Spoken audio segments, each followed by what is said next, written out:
Today we are going to celebrate the birth of Christ.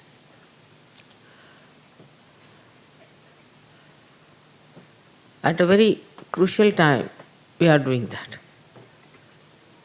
because there are some antichrist who have become in charge of the Christian religion and are talking against the birth of Christ. They have no authority. They are not realized souls. They have no idea of the divine, nothing. And they are saying that it is all falsehood, that she was not a virgin, and that Christ was not born that way. Who told them? Did Gabriel come and told them? What right they have got to talk these things?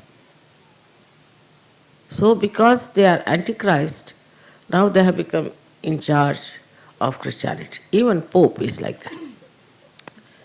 So in Satyoga they will be all exposed, have to be exposed. But some people who are here can write to this man to ask, what is your authority to say?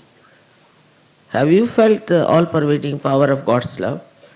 Have you any divinity in you to challenge Christ like that? There must be some incarnations of Paul, perhaps. They cannot understand divine. They don't know what divine can do. They have no idea at all how miraculous it is. You all have felt the blessings of the divine. You all know that it is a miracle. Every time there's a miracle produced. I will narrate one simple example. In the Navratri Puja, we had some photographs. And behind the photograph, some sort of a scene came, which I was wondering what is this supposed to be. The scene was that the Surya was moving a curtain. There were eyes for the Surya's mouth, nose, and he was smiling and moving a curtain like that. I said, what is this? What this is indicative in the Navratri Puja? But when I went to Moscow, I was surprised that they had painted the background just like this. Exactly like this there was the background. So Navratri Puja, which took at least 1.5 months before, the Param Chaitanya painted there. It's very remarkable how things work out miraculously. And there are 1,001 miracles you can talk about. When we were in the aeroplane going to Moscow, they said the temperature is -20. We got down, they said it is -50. Next morning, they said it is coming down very fast. It's touching about -12. And afternoon, they said it is -4. But next day, it was +10. I mean, as the time passes, it has to be cooler and cooler. This time my husband was going to Moscow. He says, very cold there now, -20. He sent word that, I said, don't worry, we'll put it right. He said when he arrived, it was only -2. So all these things show that all the elements are helping us. All the other problems, minor, big, anything gets solved in no time. You are sometimes amazed how things are done. So then they question, then why Christ had to be crucified? Why could you not save him from crucifixion. He was crucified because that was to be done in his case, that he had to pass through the Agya. He had to establish himself in Agya. And the cross, he had to pass through that. So the message of his life is never the cross, but the message is his resurrection. He resurrected, that was one of the things he did very great, so that now you can be resurrected also.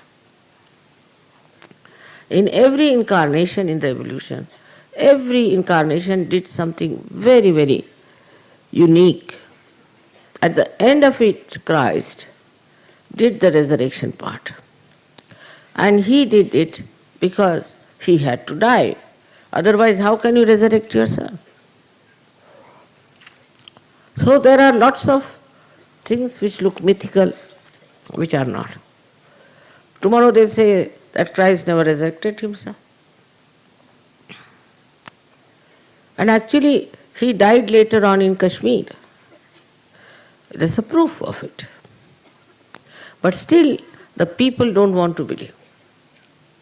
And they just wanted to spread Christianity. Because they know that if you have majority of people, then they can rule.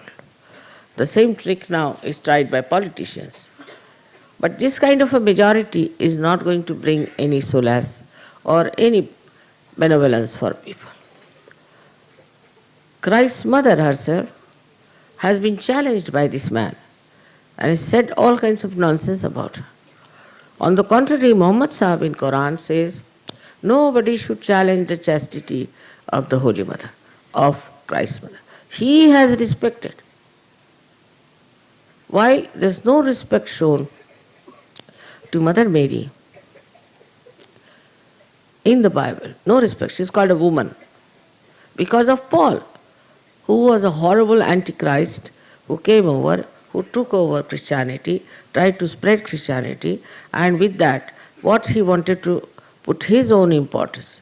And he used Peter, who was the worst possible disciple of Christ, whom Christ has told that Satan will take you over. So now they are telling people that it's impossible, how can it be that Christ was born to a virgin?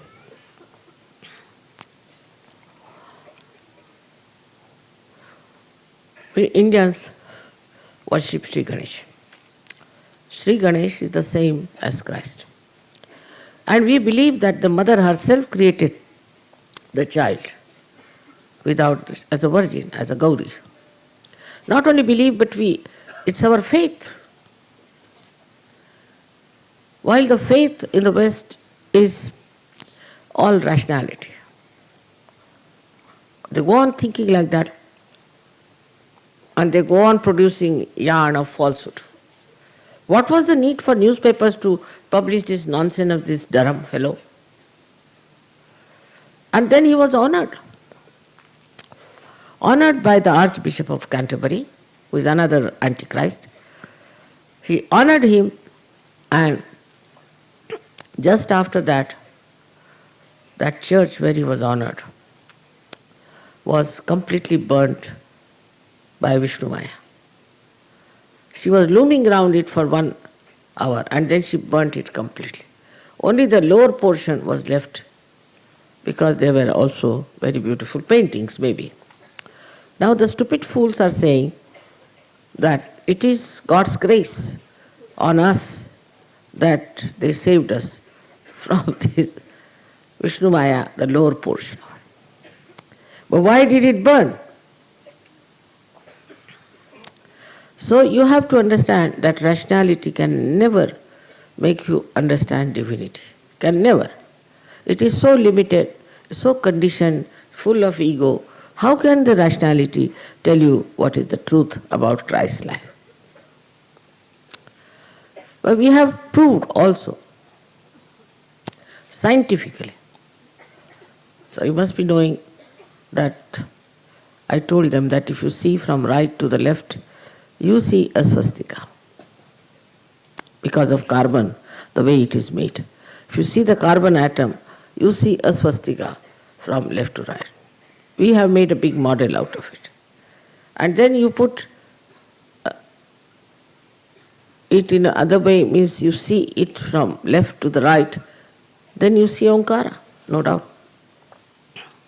And then you see from down below, you say Alpha and Omega. Christ has said it, that I am the Alpha and the Omega. At that time I didn't know if these symbols were there or not. Whatever it is, he did say, I am the Alpha and the Omega. Also it has another meaning, that I am the beginning, I am the end. But Alpha and Omega, the way he said it, you can see it clearly, symbolically, clearly, if you see it from down upward. So, the Omkara on one side, Swastika on another side, joined together, when they ascend and incarnate, they become Alpha and Omega. But all this doesn't go into the heads of these antichrists. They are all antichrist. And they cannot understand what divinity can do. You got your realization, your second birth, just sitting here. How did you manage? How did you get your second birth? And the way these people talk is definitely for their doom, for their complete destruction. It's too much of daring. As you know that Sri Ganesha is a very powerful deity. Same Christ. He has said, if you say anything against the Holy Ghost, I will not tolerate. And also, against Christ, I will not tolerate. A word even. Only on that point, I'll have to see to it that all these horrible people should be destroyed completely. On this occasion of his birthday, we have to realize that Christ was born from the same things as Sri Ganesh. So he was wisdom, source of wisdom. He said few things because they didn't allow him to live long. At the most 3.5 years, he could lecture to people. But whatever he said is so truthful, so correct, and so wise. Of course, they might have tried to dabble with that, but still lots of truths are left in the Bible, no doubt about it. And his lifetime, he spent in just telling them what is the truth is. He is the first one who talked so clearly about God. On his level, we have 3 other people in the area of tapa, which is here. One is Buddha, another is Mahavira. Now, both Buddha and Mahavira were born at a time when they saw that ritualism is taking place, the reality. So they said, we'll not talk of God, Anishwarvad. We'll not talk of God. First, we'll only talk about the Chaitanya. That everybody did. Even the guru of Janaka, who was Ashtavakra, only talked about the vibrations. Even Nanaka did that. When Namadeva went down to Punjab, he told him, don't talk about God. Don't talk about Hari. Better talk about Paramachaitanya first of all. Because one can reach only Paramachaitanya to begin with, and then they will say, where is God, after all? But it's only Christ who talked about God at that time, when it was more that they didn't want to talk about God Almighty.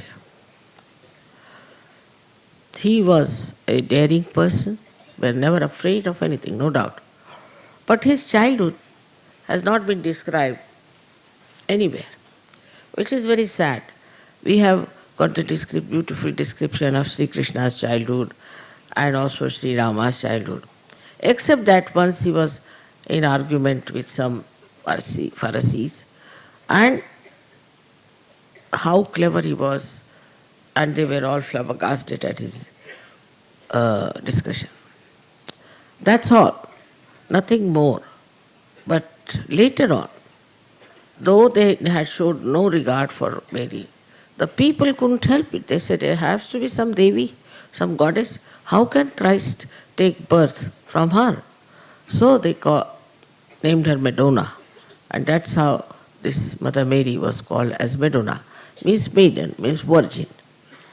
And this Madonna was then started occupying the place of churches everywhere, and people regarded her as a goddess. It is the people who said, not in the Bible, not in the Christianity, but the people started calling her Madonna. And from that Madonna level, that people started seeing the mother and the motherhood. She was Mahalakshmi, we know that very well, and we worship her as Mahalakshmi. She was Radha. Radha also had a son, and he was like an egg. And the half of the egg was Christ, and half of the egg was Sri Ganesh. But when this child was born, he started crying for his father. Father was Sri Krishna. It's in the, if you read Devi Mahatmya, it is there. So always he puts his hands like this towards his father. So one is, as you know, is Sri Krishna's finger, another is Vishnu's. And she was Radha. Ra means energy, Da means the one who has sustained the energy. And she is the one who called him Jesus. Actually, in the Hebrew, it is Yesu. And also in the, thank God I read Bible in Marathi, which was directly translated from Hebrew. Yesu is the name. Yesu is the name of the mother of Christ, mother of Sri Krishna. Yesu means, as we call her, Jesu or Yesu from Jasoda or Yashoda. From that she called him. And Christ word comes from Krishna. So she called him Christ and Yesu or Jesus. We too call Yashoda sometimes Jesu or Yesu. So she called him by that name. And that is how she put the link for us to understand how close he was to Sri Krishna.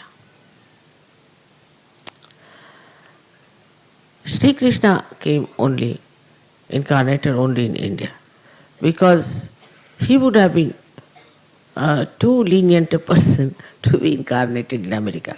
As it is, they have no limitations, they have no maryadas, they have no idea of dharma, they are very great adharmis. So, only a person like Christ, who is absolutely pure, wise, and does not believe in the Leela part of Sri Krishna. Sri Krishna said that this is all Leela to overcome the strictness of Sri Rama. But Christ did not say so. And despite that, all over, wherever Christianity is practiced, they think it's all Leela. Adharma is Leela. Whatever wrong we do is Leela, after all innocent. It's surprising. Their logic is so funny. I have never been able to understand their logic. All self-destructive, nonsensical logic they have. So, for us Indians, we should know that we have full idea of dharma. We know what is wrong and what is good. But more credit I would give to Christians who are from such countries where they have no idea of Kundalini, have come up so much and have become such great Sahaja-yogis. Now is the blessing of God. Because they were genuine, they were sincere, It is Christ who brought them to Sahaja Yoga. Without him, it would not have been possible. Here, Sri Ganesha is just a symbol sort of a thing. He resides in the stones. But there, he incarnated. And he told people what his dharma is, which they are supposed to follow, but they never follow.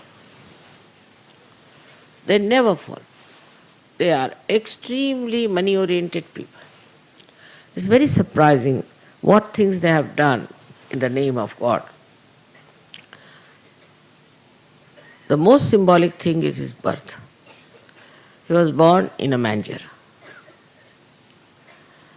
Just imagine in a manger, full of straws assembled together. This child was born where there were other animals used to be. See the way this great incarnation took birth. He was not king. He was not a big rich man. He was born as a very poor person and in a place which is something very much below the human standard. This message is that you don't need palaces, you don't need huge places to be born. You can be born anywhere if you are a pure spirit. If you are Christ, such a great personality was born like that. Now the other way now, people go. They are extremely money oriented, very materialistic. I mean, to such a limit that you can't understand what are they up to. They are destroying themselves with whatever money they have made. They have no sense, they have no proportion. This is what is happening in the West. And we are trying to follow them also. We are trying to follow their destructive methods, and we are trying to think that we are very advanced. Advanced towards doom. That's what they are. We have to be very careful with our children, with our relations, that we don't go to their dirty things and take to their dirty ways which they have created in the name of God. In the name of God. Now this group that we have here is quite a large group, and we are Sahajogis. We are all blessed people. We know what is divinity is, and we know what Christ is. Whether you are born a Hindu or anything makes no difference, because Christ is universal. He is the support of the universe. That's what is written in Devi Mahatmya. He will be the support of the universe. So, one has to understand that we should never ridicule anybody if he is following Christ, and that we should worship him with the same affection, with the same devotion, with the same surrendering as we worship Sri Ganesh. Because I don't think Christians have any faith about Christ. No faith. Yeah, we believe in Christ, you cure my father, do this, do that. But a Sahajogi's faith works. Your faith is an enlightened faith, and it works. But you must have faith in yourself, in Sahajoga, and in the life you are leading. Unless and until this happens to you, you shouldn't call yourself a Sahajogi.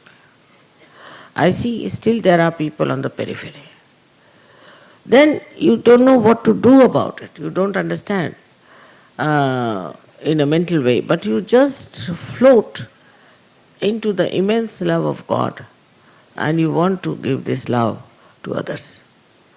But still, materialism becomes subtler with some people.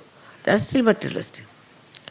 They are materialistic in the sense they still think of earning in a bad way some money or something. Maybe that is not so common. But I feel they are now suddenly started getting attached to their children. This attachment is very wrong. You see, children belong to Sahajoga. You have no right on them.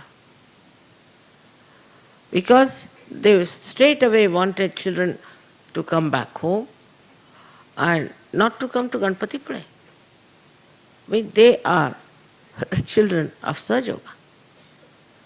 They have to come to Ganpati Pule, no question. But they wanted to take away their children directly. Everything is there directly done. It's not, children are not here for that. They are here to grow in Sahaja. If you don't want your children to grow in Sahaja, better take them away. But this is not the way to behave arbitrarily, to take the children away from the school when everybody is coming to Ganpati Pule. And I'm sure children don't like it. They would love to be here. So the materialism, in the sense of children, also saving money part, is working out.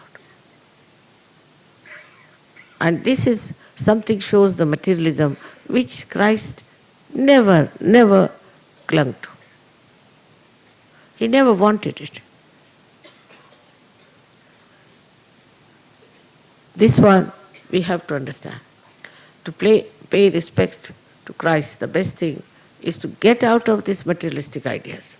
All right, you have materialistic ideas as far as I don't say that you don't go to Himalayas, I don't say that you go to, uh, you practice asceticism, I don't say take away, give up your children like Buddha did, nothing of the kind.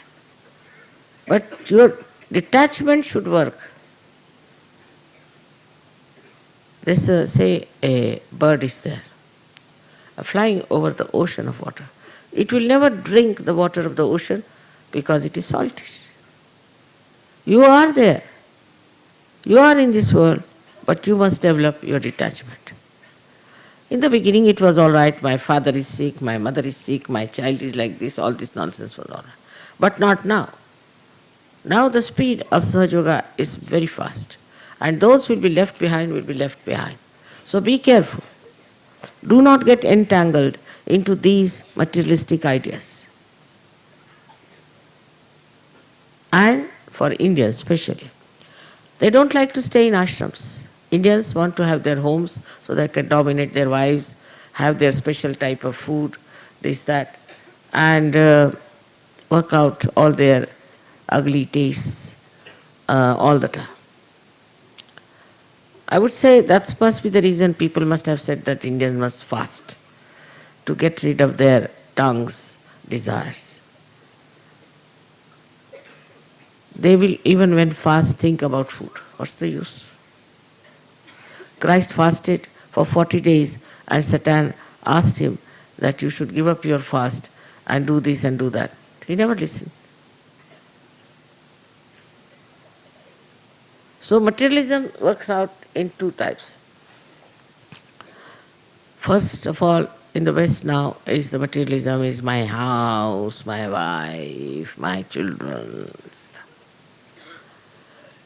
And in the East is what sort of a food I eat, what sort of a house I should have, what sort of a family I should have. All these things are still lingering. As your ascent has become subtler, they are also becoming subtler and subtler. And they are holding you back. There are all kinds of things. For example, I know of Sahajogis who want to make business out of Sahaja. There are. Like these people here outside, they want to sell their things to us and to make money out of us. There was a demand that there were no saris. I said, all right, take saris. But you are not to buy from outside. Also they will go to some shop here and have something to drink or something to eat and then suffer from something. What is the need? Can you not control your thirst?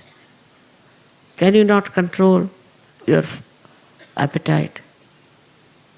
It's very easy. Did he not do it? Christ did it. You have come here to worship him. Try to control these things, are very important.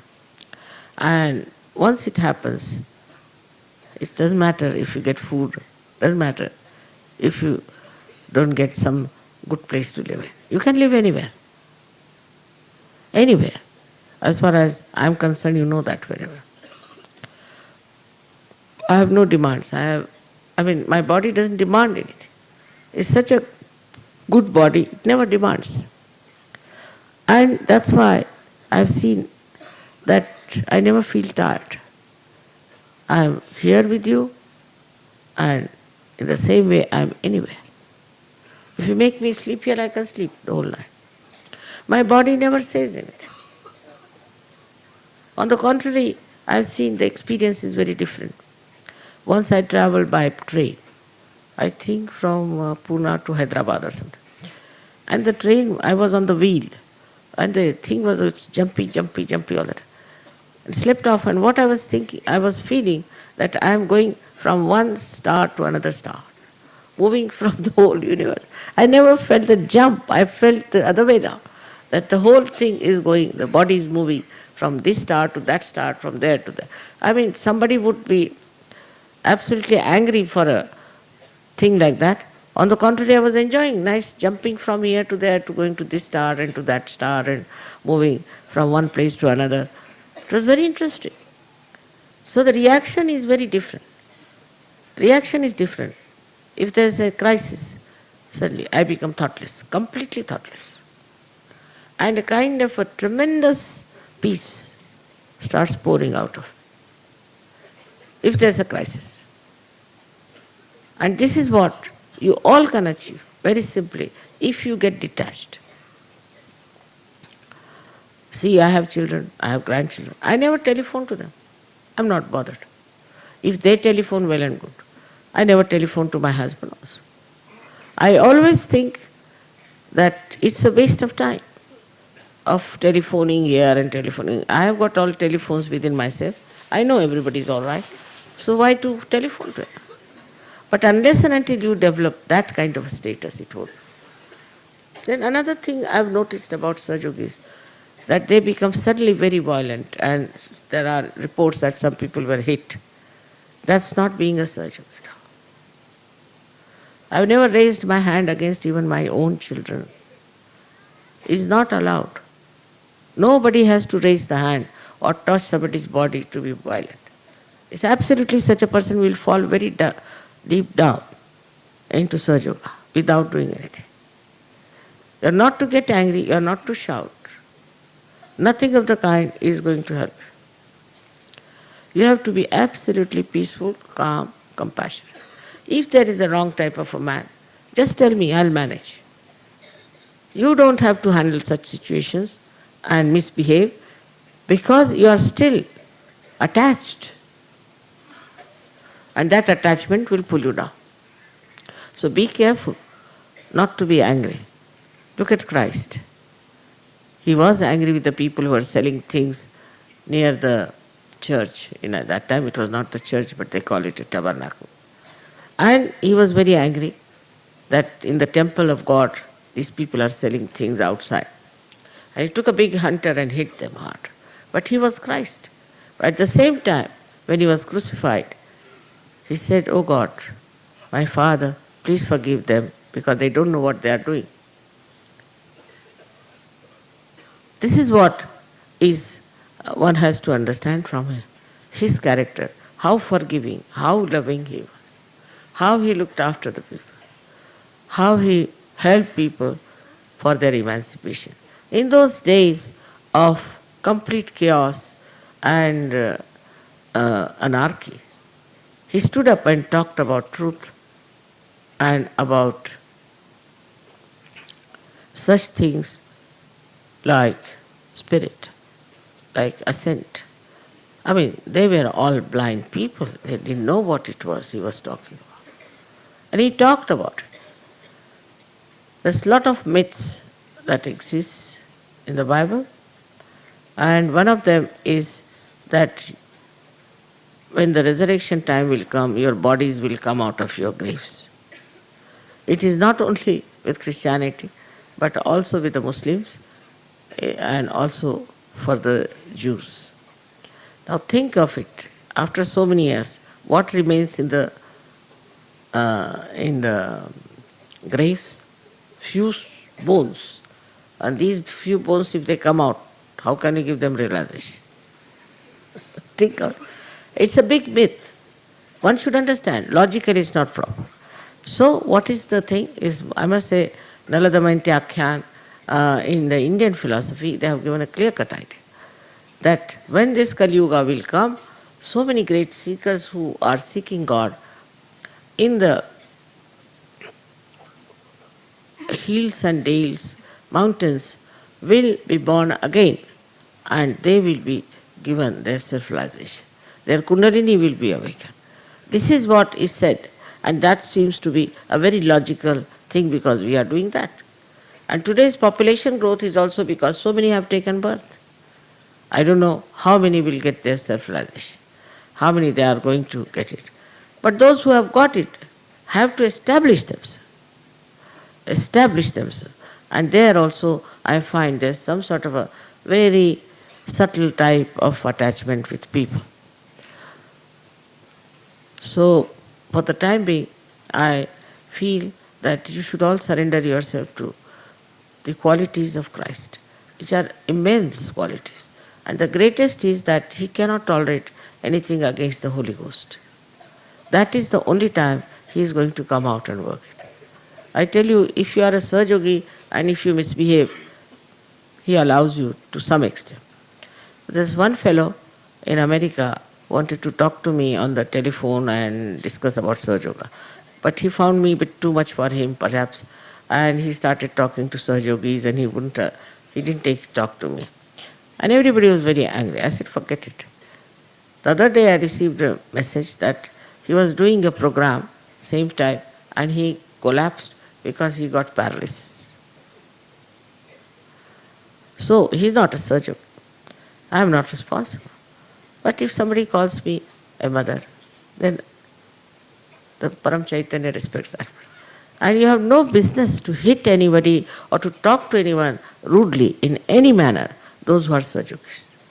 Of course, if you want to tell somebody off, there are ways. This should be done like a Sahajoga way and not like the violent things. It's very, very wrong, and I'm very upset to hear that people suddenly become violent, even now in Sahajoga. This comes from liver, I know.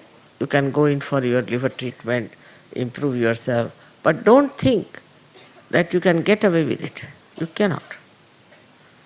It's better such people fast for 2 days and punish themselves.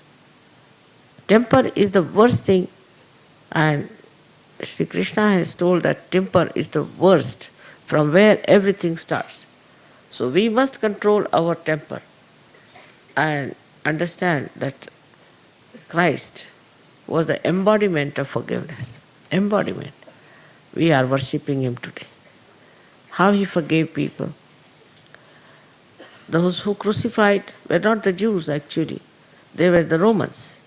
The Roman authorities crucified Him. But Paul decided that we should try to condemn the Jews, so the Jews have done it. Jews have not done it. And they condemned Jews forever. With this kind of a attitude, people hated Jews and they troubled them and they were tortured. The Jews also had a reaction. They are equally the same.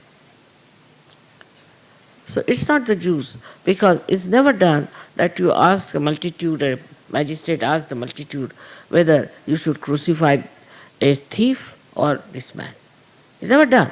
They have to take their own decisions. It's never done. So this is just to bring a curse on the Jews. This Paul has done the greatest harm. But now, thank God, we have many Jews, and we have also a center in Israel. It's working out all over. We have lots of people from Iran who have come to America, who are also Jews and who are also Muslims. They all have taken to Sahaja. So it is something that's happening, and also the Sufi people from Turkey, I hear, are joining us, and also Sufi people from India will be able to get them. So thus it will work out, and it will work out for everybody's good. But first of all, we should understand how Christ was, and how His life was, and how He loved the world. He came on this earth to be crucified. He knew he was to be crucified, and he did it. The way they have given his picture is not correct. He was a very healthy, hefty, tall person. He had to carry that cross. Those people who paint him like a TB patient should know that if they have to carry the cross, can they do it? So all sorts of things they have done to harm his personality, to assassinate his character. But you being Sahajogi should know about him and must have full respect, full faith in him. And he is your eldest brother. As Sri Ganesha is, he incarnates as your elder brother. He is there to look after you in every trouble, in every kind of turmoil. He is going to help us in every way, all the time, and only way is to surrender, to forgive. That is the quality of Christ we have to imbibe. May God bless you.